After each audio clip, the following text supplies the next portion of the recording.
আসসালামু আলাইকুম, সবাই কেমন আছেন? আশা করি সবাই ভালো আছেন। আজকে বানাবো মজাদার ভর্তা রেসিপি। এখানে কালিজিরা নিয়ে নিয়েছি, এখানে ফাইসা মাছের চাপা ভিজাটা নিয়ে নিয়েছি, পরিমাণ মতো রসুন, মরিচ। এখন এগুলো ভালো করে পরিষ্কার করে নেব। দেখেন কতটা ভালো করে ধুয়ে নিয়েছি, সবগুলো আইটেম রেডি। এখন শুধু তেলে ভেজে নেব, কিন্তু মরিচটা বেশি পোড়া যাবে না, তাহলে ভর্তাটা দিতে গেলে ভালো লাগে না। এখানে কালিজিরাটা ভালো করে ধুয়ে সেঁকে নিয়েছি, এখন ভেজে নেব তেলে। প্রথমে পেঁয়াজগুলোকে দিয়ে দেবো।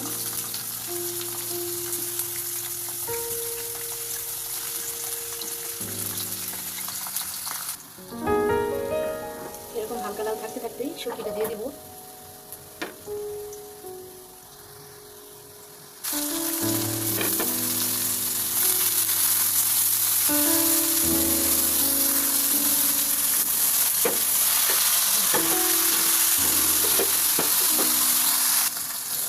হয়ে গেছে, এখন উঠিয়ে নেব। এখন সেমভাবে কালিজিরাটাকে ভেজে নেব।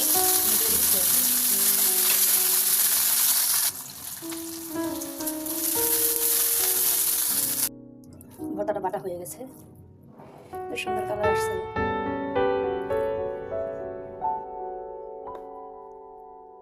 ডাক্তার বলছে ডায়েট করতে, ওজন বেড়ে গেছে।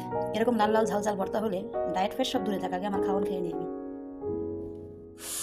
বিসমিল্লাহ বলে শুরু করলাম ভর্তা দিয়ে ভাত। বিসমিল্লাহ। দারুণ হয়েছে।